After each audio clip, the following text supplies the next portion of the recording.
Hi, everybody. I'm going to Hi. this big. So Hi. I want to come back all the way to where we started.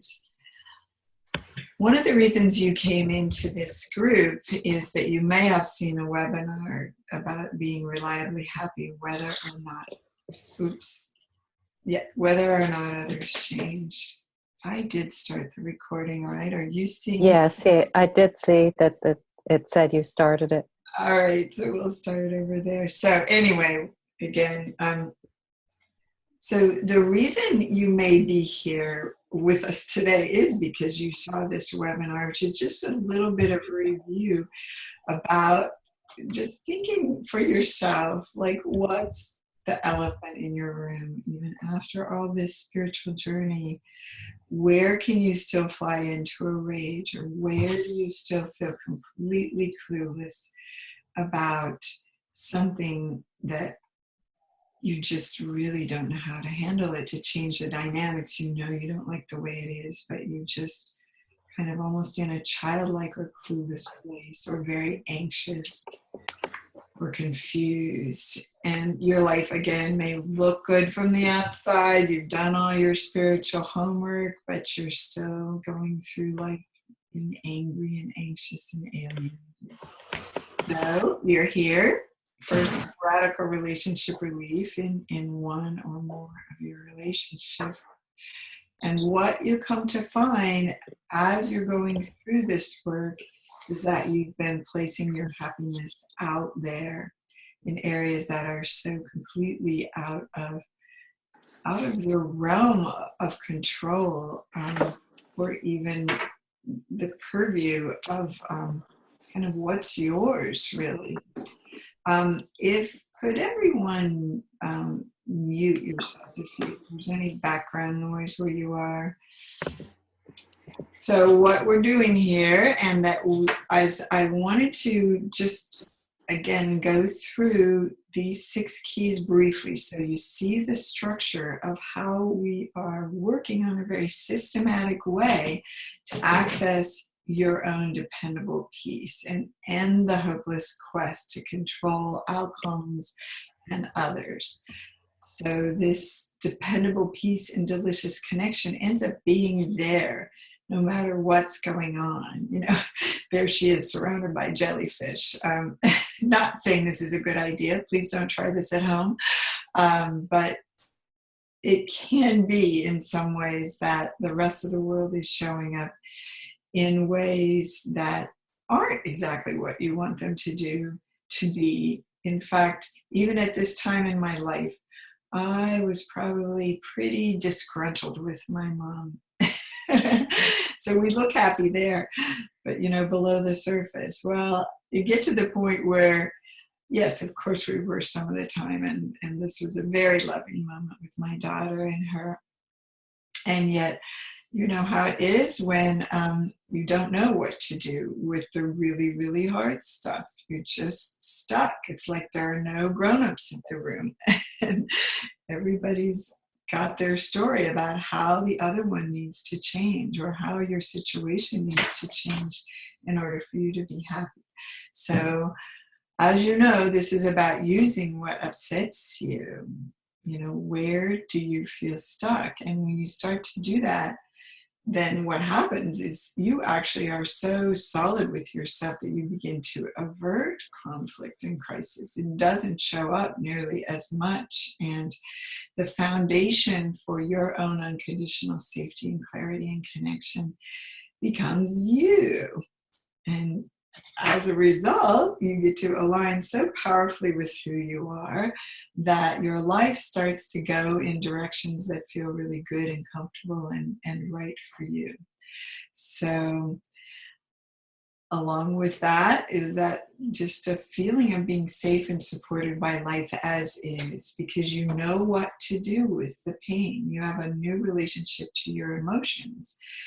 You get to use them instead of ignoring them or steamrolling over them or fearing them or hating them.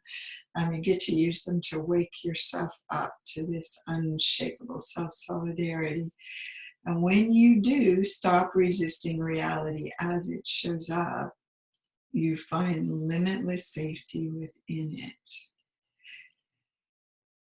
And this is the radical paradigm shift that makes everything look different. And I know some of you are already really starting to see that and to get a hold of it. And things are beginning to kind of jostle around and shift. And what ends up ultimately is that you can find this kind of unconditional prosperity, so that even, I know some people in this group are in some very bad, painful situations right now. And yet what happens ultimately is, as you develop these 6 keys, you're able to actually be with your situation just as it is. And it can look exactly the same, but you don't hurt anymore. You just go through life just putting one foot in front of the other, taking care of business as it comes to you to do so. But there's not all the drama and pain. And then when something does hurt, it's your ticket to wake that part up to you to greater freedom, which again leads to more safety and unconditional prosperity. So this whole thing is, oh, you know what I've been doing there? It's about the secret. The secret to radical relationship relief is what I like to call this. When I spotted the paradigm shift, I kept thinking, what do I call it? And it may still morph into another name, but the reliable symmetry of happiness. That's like life is reflecting back to you exactly what you needed to know to be happy. And in my perception, that is the missing piece. And I say PEACE. We were just never taught growing up in spirituality, in religion, in school, in life, by our parents, by society. We looked to others to help us be better. We worked to change our situations, which of course you can still do. But how it changes is out of your hands. And the more you get in touch with that illusion of control, the argument with reality that was causing the pain, the more you get to be free no matter what is going on. So ultimately, whatever upsets you holds the key, and this changes everything. So that's the happily ever after, that it's sort of the no matter what happens, you start to feel like, hey, you know what, I think I'm going to be okay. Bring it on, life. You know, some of it's good, some of it's bad. If we cling to the good and we feel it has to stay that way, our mind-made definition of, okay, if this is happening, then I'm okay, or I'm happy, or I'm peaceful. And if that's happening, I'm not. So we have to go around fearing and controlling. But the bad, painful, deep, dark, that might be the very thing that is there to wake you up. And as soon as you let it, then you get to move on. And if you resist it, you're stuck in that place for, who knows, an entire lifetime. So here's these 6 keys to dependable peace and warm connection that I wanted to get a little further into this before I gave you an orientation to it. You have this, if you don't have it, I'll be giving it to you, the Radical Relationship Relief Blueprint. And in the very back of it has this spreadsheet that you see, but broken down for you is this. And in fact, actually, we switched the order of these, but we've now switched them back, because key 1, I believe, and this is something that I've really added in and focused on, that I believe is it's a precursor to being able to do the work, is first you need to become the curious, compassionate caretaker of the littlest parts of you. So you become, and I don't know what it says be you're noticing, but when you're fearful or upset, you suspend your reaction to others in life. It's just like, okay, it's not about them. It's not about fixing or changing. And you consciously turn inward. You treat yourself the way you would treat a child who comes to you upset or scared or confused or crying. Pull them up on your knee and you become curious and you ask them what's wrong. And compassionate. You don't say, oh, you shouldn't feel that way. You have compassion. Well, it takes as long as it takes for them to get through it. but you're curious, well, what's wrong, sweetie? What's going on? And so you kind of do that for yourself. And you do that by going into your body. And in doing that, you end up being able to restore hope and energy and ultimately shift into teachableness. And that's where then you can go into questioning your thinking. But first, this is the happiness hack. Each of these 6 keys comes with some happiness hacks. The teachableness tool isn't ready yet, but you have the Beyond Mindfulness map. And I'm not sure how many of you have been doing this practice, but I invite you to do it for at least 10 days straight, where you print these out and you kind of really observe what is going on when I wake up in the morning and lie in bed, or at another time when you're upset or tense, or any time you can stop. You can do this 10 times a day just to start tuning in and love those spaces in your body. Don't push them away. You may hate them because they indicate tension or unrest. But this whole step is before you even think about what are my thoughts, you go into your body and be with it. And we gave you also one without all the lines on it, if you just like to do a blank one like this. So you have 2 different kinds of Beyond Mindfulness maps. But just to really see, okay, for me, I always have this thing, this kicked in the stomach thing. And I have, by doing this, I found that whenever I have that, it means I'm in someone else's business. I've left myself. This is an indication that I've really abandoned my own self. And it feels like fear. It feels like somebody else insulted or hurt or kicked me in the stomach. So you get to be much more familiar than with your own, your own pieces. So as you get a chance to look at these 6 keys and the ultimate freedom formula that we're giving you, each one has a little before, after. They're all on the same page, but we put them on separate pages for the slides here. So before is where you fear or avoid or minimize the pain of your intense emotions. And after, you become this self-contained nurture of the parts of you that are hurt, and you stay accepting and present to the painful and uncomfortable feelings. And so one of the red flags of knowing, okay, wait, stop everything. Don't make it about reacting in the ways I've always reacted that aren't working for me. The red flag is you feel helpless or hopeless or clueless or overcome by your emotions, believing that someone or something is doing something to you that's causing your suffering.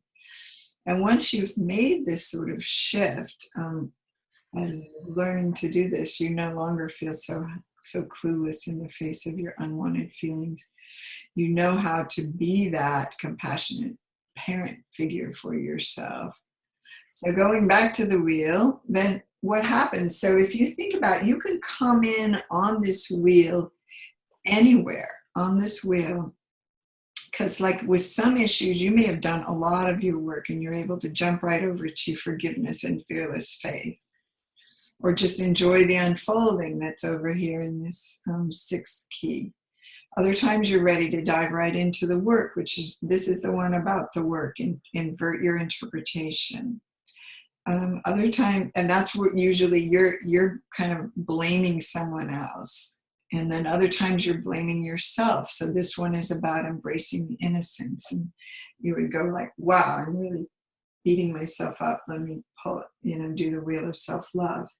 And you won't have to pull out those tools or necessarily write out a whole thing of the work, because the hacks means they are simple. You can do them without looking them up anywhere or anything. So anyway, as you get down to that, the step we did, seek the symmetry, means that's the Judge Your Neighbor worksheet, where you go, okay, I'm ready to take a look. I'm going to take a look at what's going on here. I'm not going to make it all about them. I'm going to go in for the gifts. I'm going to harvest the hidden riches from fear, defensiveness, need, sadness, vulnerability. So tonight we're going to talk more about this big defensiveness one, which usually involves a lot of need, sadness, vulnerability, and fear as well.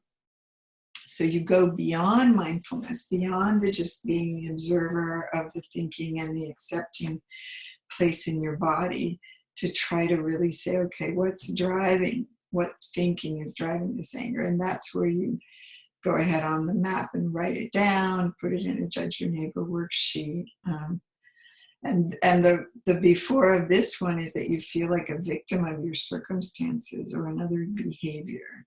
You feel little and clueless about how to get the love, appreciation, and approval that you feel you deserve in certain situations. And after, ideally, you don't feel so much like a victim. You've started keeping your own counsel. You're starting to shift your emotional state. And you want to see how this is happening for you instead of to you. You've become curious and you're willing to use your fears and judgments to see what you are doing to yourself and others that you thought was being done to you. But you don't just beat yourself up. You compassionately notice, your own unique areas, your need to be right and control.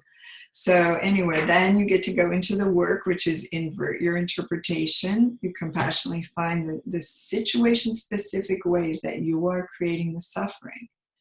You do that by seeing how you are doing to, we just talked about that, to yourself and others, what you thought was being done to you. And that's this defensiveness dialogue that we're going to start talking about. It's pretty radical stuff. And in fact, if you feel defensive once you've been at it for a while, you get to leapfrog right over the defensiveness and see that you don't actually need the other person to see you differently in order to experience love for them and for yourself. That the defensiveness is actually a perfect little breadcrumb trail to what you were doing to yourself and how you were waiting for others to validate you. So along those lines, again, when you're before, you're trusting your mind's own limited story of what is, was, or will be. And you're flipping between being overly reactive and controlling versus feeling small and helpless. And so you tell, your most trusting, innocent self that life or others need to change before you'll be okay. And so part of working this one is that, you end up finding that they're just over there believing they're thinking. In some ways, we're all victims of this thing called programming, mental programming. And you're no longer such a helpless victim. So maybe some of you have found little bits of freedom in that way with your worksheets or any work that you've done with me or your partner.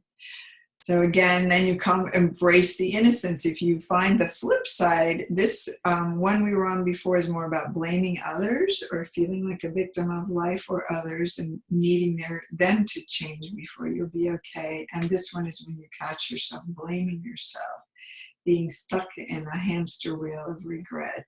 And so the happiness hack for that one is the wheel of self-love, which we'll get to next week. So this week we are still on this, invert your interpretation, and we're going to work a little more with defensiveness, and then go into the wheel of self-love. You may have already watched that video coming in, but I think it's really helpful to try to really work this one and do some exercises where you find yourself beating yourself up or wishing things were different for you. And part of that is another happiness hacks is to start to realize that you actually are a pretty decisive person.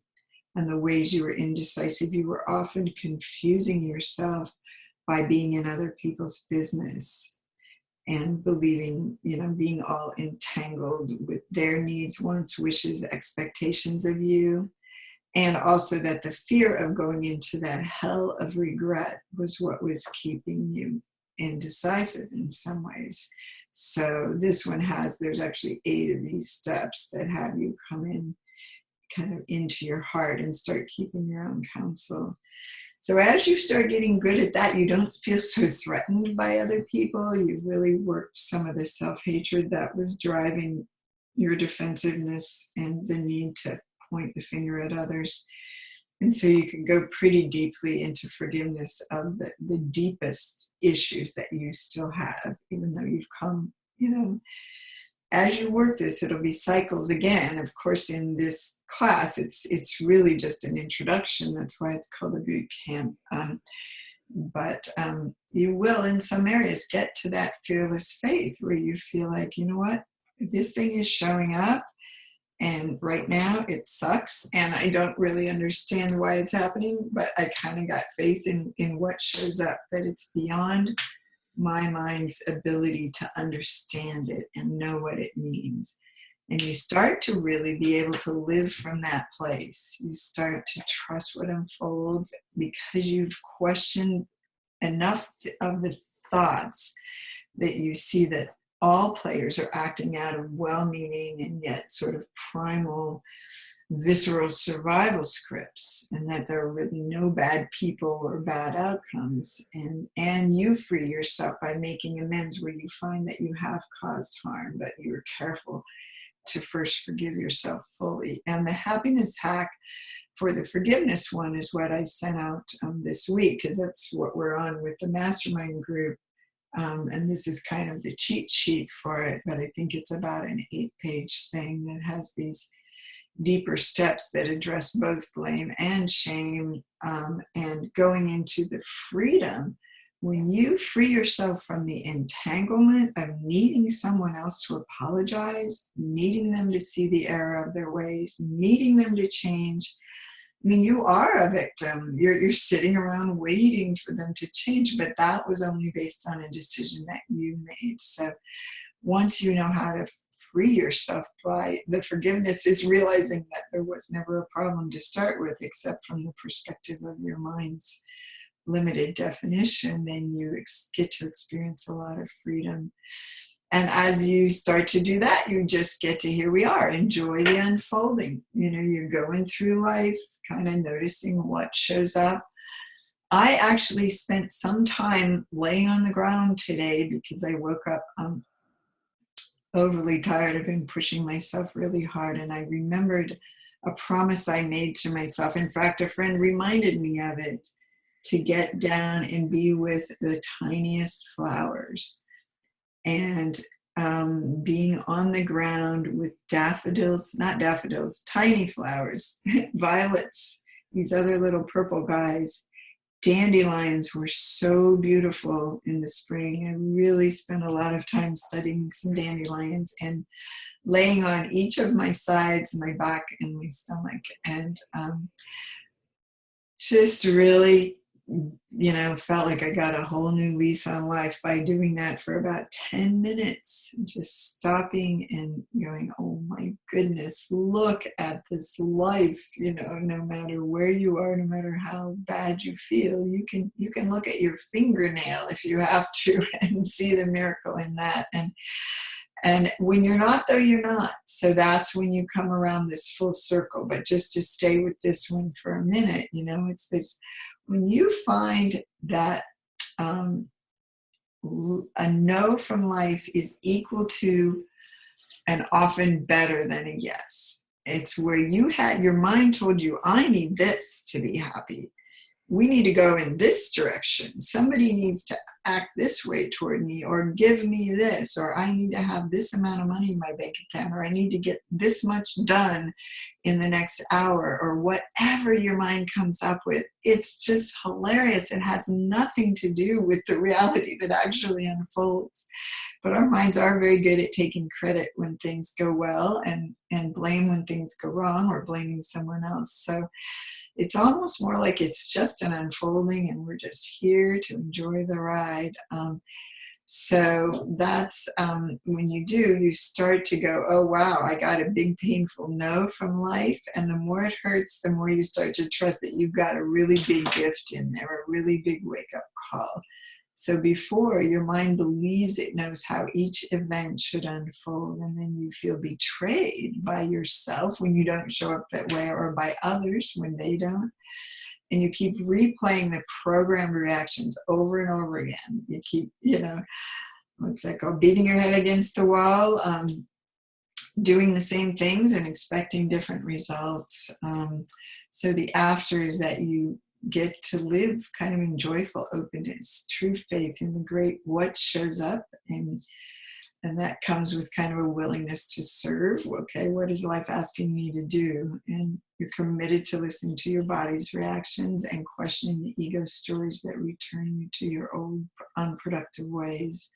And life and people appear to be friendly and warm and supportive, and things start to manifest rather quickly as the thinking gets out of the way. For me, like, the distance between thought and manifestation is just getting so short. Even this morning, I read to somebody an ad, this thing where I thought this guy was going to live in my carriage house, and he was going to pay me a lot of rent for that space, and he was going to do all the mowing, and he was going to just help me keep my house straightened up and take care of things when I was traveling, and it was going to be amazing. And it just hasn't worked out. He never even moved in, hasn't, for a whole lot of very fascinating reasons. Fascinating. It's like something really big.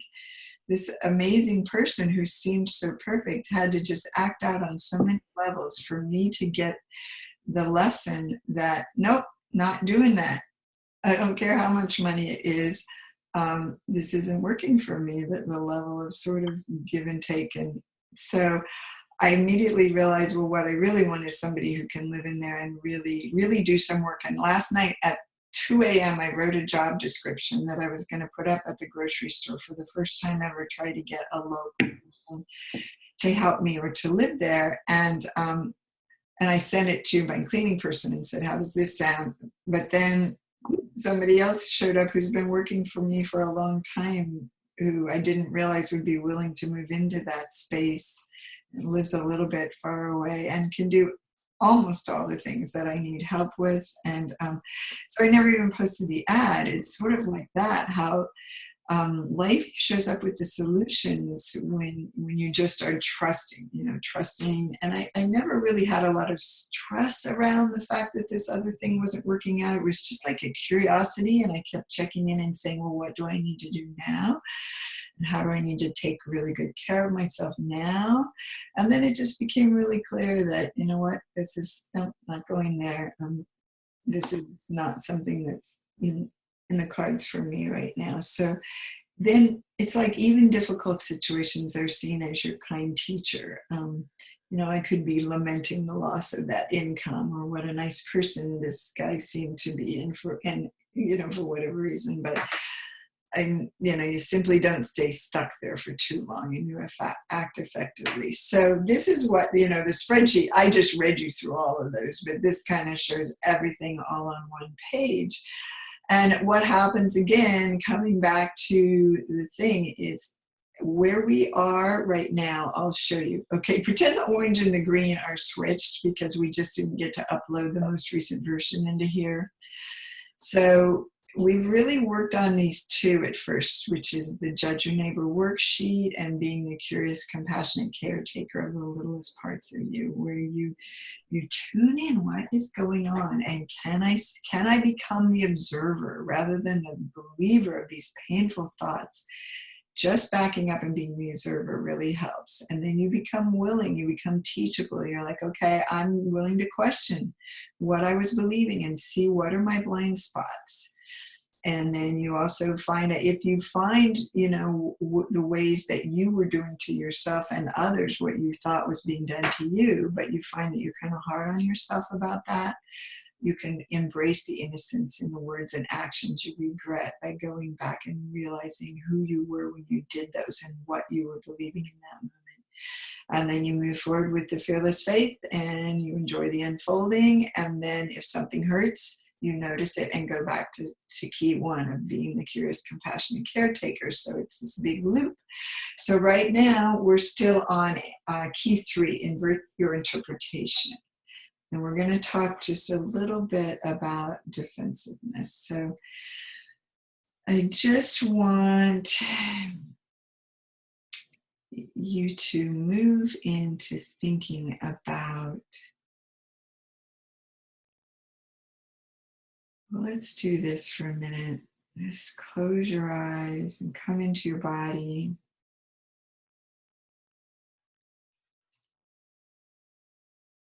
And let yourself be breathed. Just about 3 breaths where you get out of the way of a need to control or orchestrate the breathing.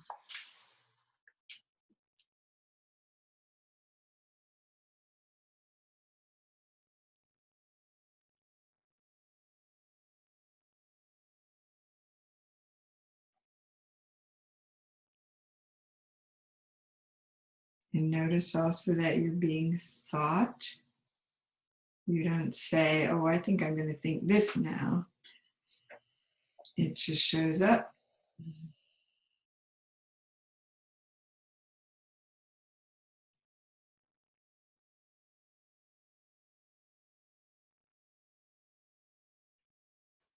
I want you to try to recall, let's kind of go down into your body, almost like you're sort of like a little tornado or a little whirlpool, like how a bathtub drains out.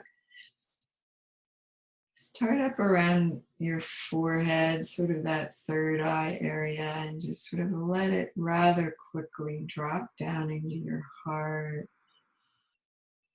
And kind of almost leave the tornado part at your heart, almost like circling your heart and around inside your chest, but the rest of it is kind of swishing around and clearing up any blocks or other energy.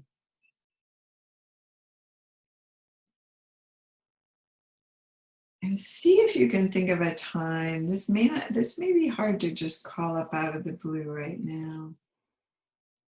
See if you can think of a time where you felt defensive. I have these vague recollections of my husband walking in with a bag of groceries and setting it down on the butcher block, and me wishing he would come over and just wrap his arms around me while I'm over there at the sink. But he doesn't. He says something that, and I don't even have the specifics right now. He says something that makes me want so much to defend, because I've been working so hard on the very thing that he's pointing at. And he's pointing to a time when I'm not doing it, and I hate the way he's seeing me. It's like rage how much I need him to not see me that way.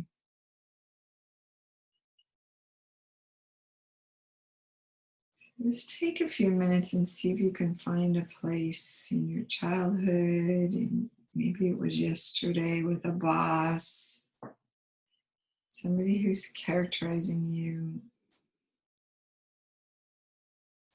somebody maybe confronted you about something and you wanted to defend, or your family doesn't see you the way you want to be seen.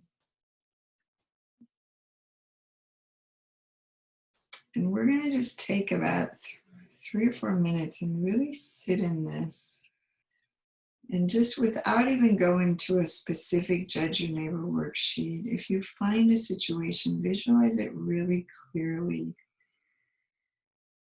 and say, what is the problem? I want them to. What do you want them to do differently? How do you want them to feel about you or see, or something that they're doing that's blocking your path, and you want to defend your right to go there?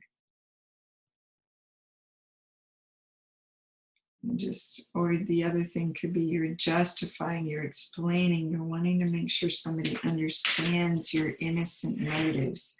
Maybe they think that you're sort of attacking them or not loving them well enough, and you want to explain how the thing you do was for them that you did it.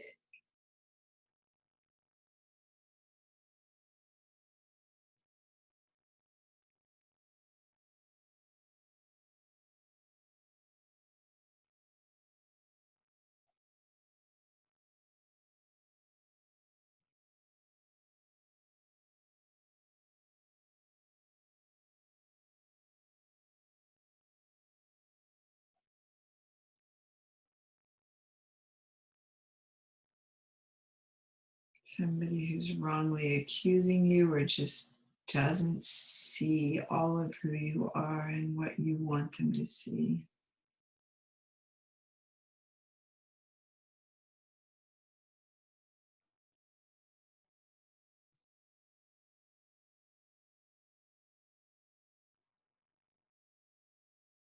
And notice when you think about that situation, how does it feel in your body? You can even draw your own little gingerbread man mindfulness map on what you're writing and show where does it show up in your body.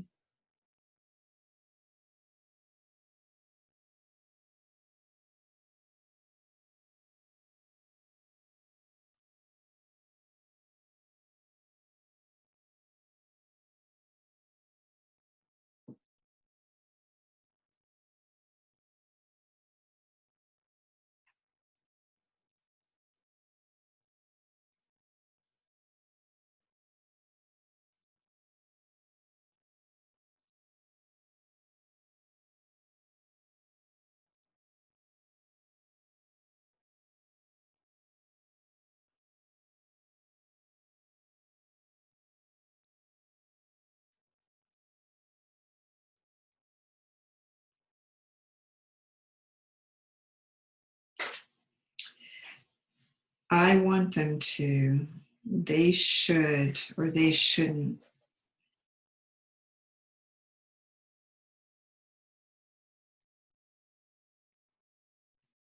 Write a few things and think, what is it that you really, really need from them in your heart of hearts? Why does it hurt? What do you need? I need them to. So I want them to, they should, I need them to.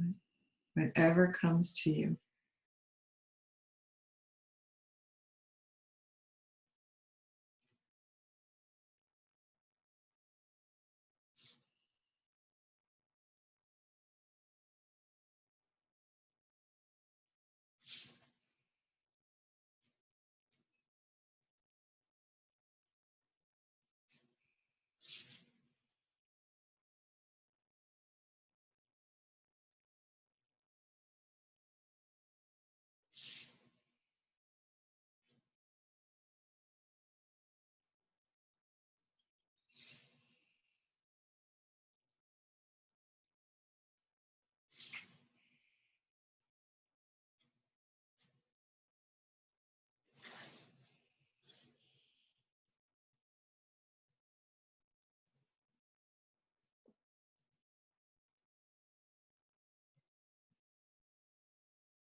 If you're watching this video later and you're needing more time, just stop the video and go deeply into the situation.